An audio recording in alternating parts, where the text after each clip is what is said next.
ICSI द्वारा conduct किए गए जून 2022 के कंपनी लॉ पेपर को हम आज अपने चैनल के ऊपर डिकोड कर रहे हैं। हम ऑलरेडी कुछ क्वेश्चंस कर चुके हैं। अगर आपने अभी तक वो क्वेश्चंस नहीं देखे तो आप हमारे चैनल को सब्सक्राइब कीजिए और उन पे जाके हमारे पुरानी वीडियोस पे जाके उन क्वेश्चंस को भी चेक कर सकते हैं। अब हम पहुंच चुके हैं क्वेश्चन नंबर 4 पे। ये one of the very direct questions है। इनफैक्ट ये कुछ इकलौते क्वेश्चंस में से है जो कि डायरेक्टली पूछा गया है। सारे डायरेक्ट प्रोविजंस हैं, इसमें कोई ट्रिकी क्वेश्चन नहीं पूछा गया। आइए फटाफट देख लेते हैं क्या क्या क्वेश्चन इस बार पूछे गए थे। बहुत ही स्कोरिंग है, 20 नंबर का, 20 के 20 आपको मिल सकते हैं अगर ये प्रोविजन आपको डायरेक्टली पता थे तो पहला क्वेश्चन है, बड़ा सिंपल सा क्वेश्चन है। इसमें कहा गया है कि दो कंपनियां हैं स्काई लिमिटेड और दूसरी दो कंपनियां हैं स्काई लिमिटेड और मून लिमिटेड। इन दोनों ने क्या करना था, अपनी एजीएम करी थी 30 सितंबर 2021 को। इसके लिए स्काई लिमिटेड ने जो नोटिस भेजा था, बाय पोस्ट भेजा हुआ है जी। नोटिस ध्यान से पढ़ लीजिए। पहली ये इन्होंने भेजा है 5 सितंबर को और मून लिमिटेड ने भेजा है जी 7 सितंबर को। अब हमें सिर्फ ये बताना है कि क्या ये नोटिस वैलिड है या नहीं। इसके अलावा इन्होंने दिया हुआ है कि अगर ये दोनों ही कंपनियां सेक्शन 8 कंपनीज होती तो क्या हमारा आंसर चेंज हो जाता। तो देखिए, एक बात आगे बढ़ने से पहले आपको बता दूं कि सेक्शन 8 कंपनी के ऊपर ये दूसरा क्वेश्चन पूछा गया इसी अटेम्प्ट के अंदर। तो सेक्शन 8 कंपनीज अचानक बहुत ही ज़्यादा इसके ऊपर क्वेश्चंस पूछे जाने लगे हैं, ऑब्वियसली, क्योंकि हम सब जानते हैं कि हमारी ये जो सरकार इस समय चल रही है, इस सेक्शन 8 कंपनीज के ऊपर बहुत ही ज़्यादा स्ट्रिक्ट है। इसलिए आने वाले समय में आप और क्वेश्चंस भी इसके ऊपर देख पाएंगे। इसलिए मैं आपको अभी रिकमेंड कर रहा हूँ, आप सेक्शन 8 ज़रूर अच्छे से पढ़ के जाइएगा। चलिए फटाफट देखते हैं जी इसका आंसर क्या है। हम सब जानते हैं कि इसके ऊपर लगता है सेक्शन 101। ये बहुत ही इंपॉर्टेंट सेक्शन है और हर साल इसके ऊपर एक क्वेश्चन ज़रूर पूछा जाता है। हमने अपने चैनल के ऊपर सेक्शन 101 डिटेल में भी कवर किया है, आप जाके हमारी वो वीडियो भी ज़रूर देखें। चलिए फटाफट देख लेते हैं। हम सब जानते हैं कि जिस डेट पे मीटिंग होती है प्लस जिस डेट पे नोटिस भेजा जाता है, इन दोनों ही दिनों को इंक्लूड नहीं किया जाता। किस में इंक्लूड नहीं किया जाता? नोटिस पीरियड में। नोटिस पीरियड कितना होता है? सेक्शन 101 कहता है 21 क्लियर डे का नोटिस ज़रूर होना चाहिए जी। 21 क्लियर डे, उसमें क्या है जी, 21 दिन प्लस एक ये वाला दिन प्लस एक ये वाला दिन, ये दोनों एग्जेम्प्ट हो जाएंगे। तो कितने दिन हो गए जी? 21 प्लस 3, और क्योंकि पोस्ट से भेजा है तो 2 दिन पोस्ट के पहुंचने के, तो ये हो गए +2। सॉरी, ये भी 2 था, ये भी 2 था। टोटल कितने होने चाहिए जी? लगभग 25 दिन का नोटिस ज़रूर होना चाहिए। आइए देखते हैं इस केस में कितना लिया गया है।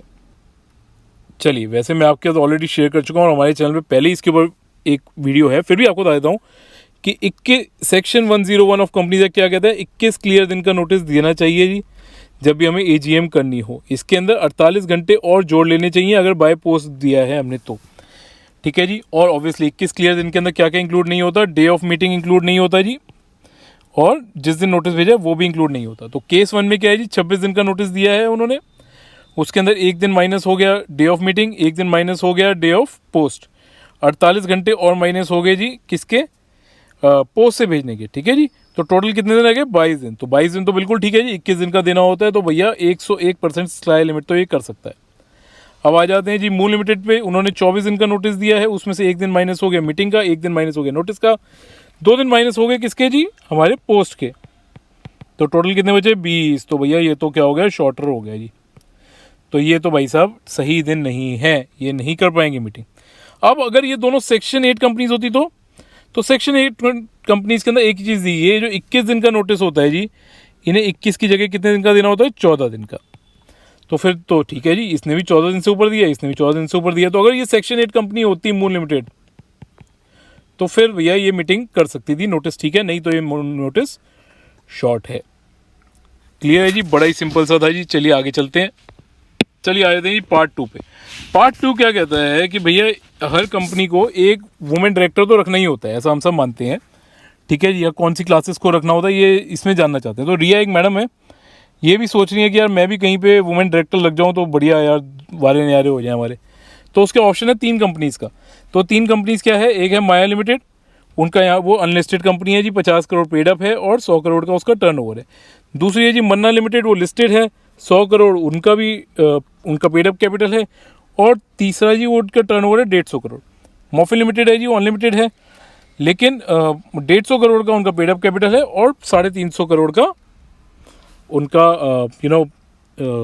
350 करोड़ का उनका टर्नओवर है। अब प्रोविजन क्या कहता है जी? प्रोविजन कहता है हर उस कंपनी को एक वुमेन डायरेक्टर रखना पड़ता है जो या तो लिस्टेड हो, तो जहाँ पे लिस्टेड वर्ड आ गया तो क्या हुआ जी, मन्ना लिमिटेड को तो रखना ही रखना है जी। अब बाकी क्राइटेरिया की कोई बात ही नहीं है, इनको तो रखना ही रखना है।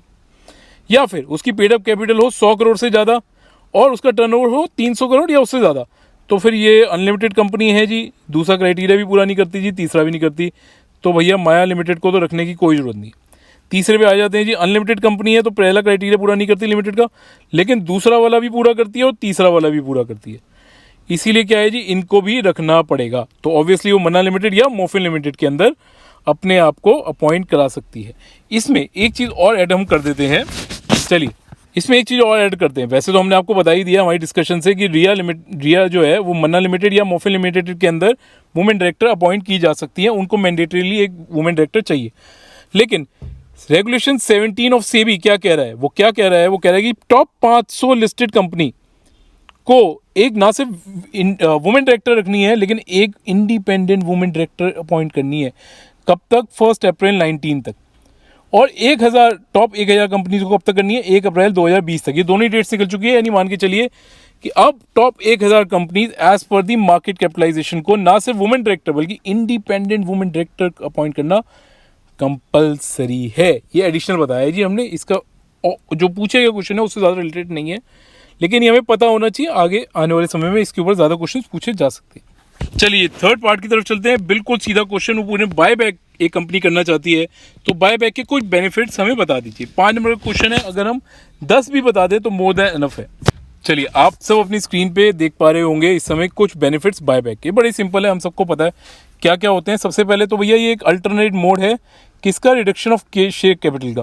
शेयर कैपिटल रिड्यूस करने के लिए हम सब जानते हैं कि जो प्रोविजंस लगते हैं उसमें क्या एक स्कीम बनती है जो एनसीएलटी और कोर्ट से अप्रूव करानी पड़ती है। लेकिन अगर हम बाय बैक करते हैं तो हम बाय बैक बिना ये स्कीम अप्रूव कराए कर सकते हैं, तो कम पैसे में हम अपनी शेयर को रिड्यूस कर सकते हैं। इसके अलावा अर्निंग पर शेयर बढ़ जाती है, नंबर ऑफ शेयर्स कम हो जाते हैं जी, अर्निंग लगभग वही होती है जो थी वही है।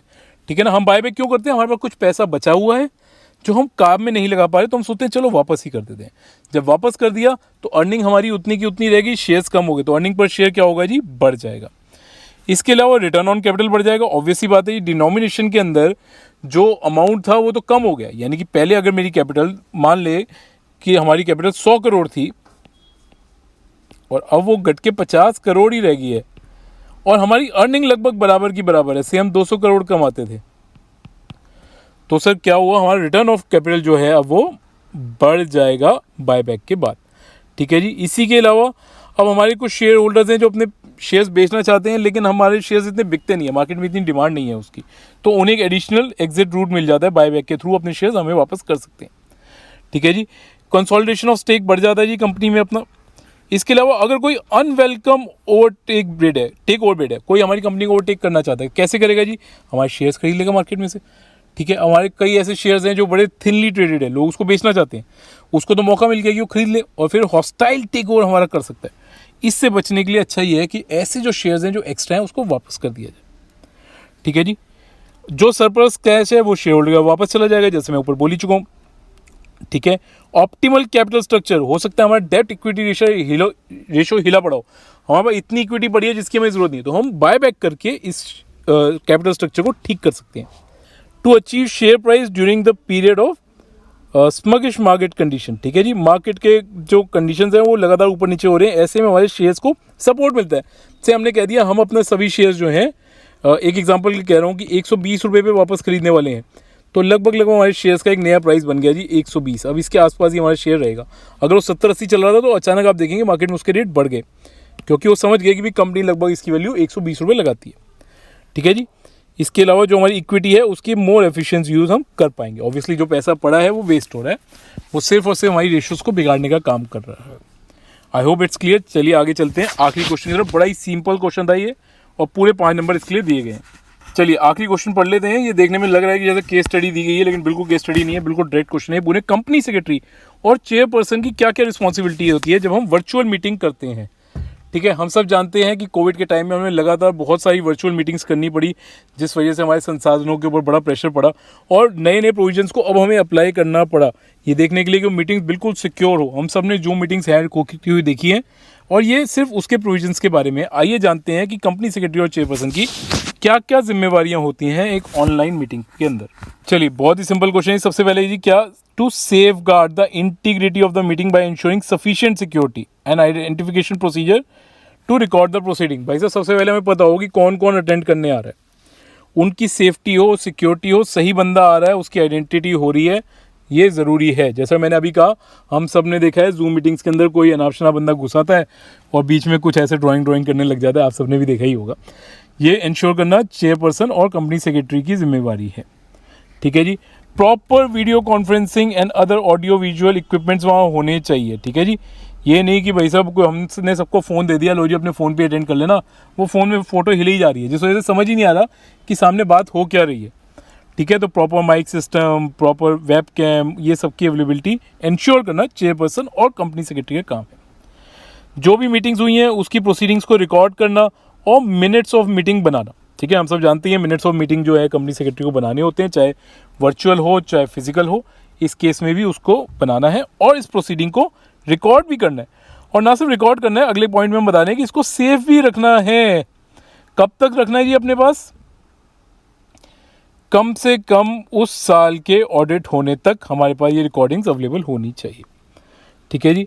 इसके अलावा टू एंश्योर कि कोई और व्यक्ति कंसर्न डायरेक्टर के अलावा ये मीटिंग अटेंड ना कर रहा हो या उसके पास इसका एक्सेस ना हो।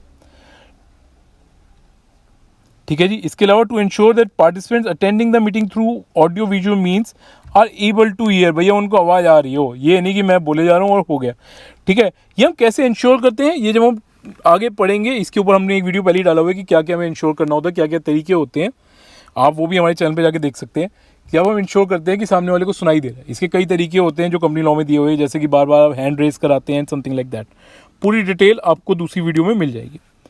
इसके अलावा एक प्रोविजन और है, वो कहते हैं अगर कोई ऐसा डायरेक्टर है जो डिफरेंटली एबल्ड है, सपोज उसको आंखों से कम दिखाई देता है, वो बहुत देर स्क्रीन के आगे नहीं बैठ पाता, या उसको सुनने में प्रॉब्लम है, तो वो क्या कर सकता है, किसी बंदे को नॉमिनेट कर सकता है पहले बोर्ड को बता के, उनसे रिक्वेस्ट करके कि भाई ये मेरी जगह पे मेरे साथ बैठ जाएगा या मेरी जगह पे बैठ जाएगा और ये इस मीटिंग की कॉन्फिडेंशियलिटी को बना के रखेगा, ये मेरी जिम्मेवारी है।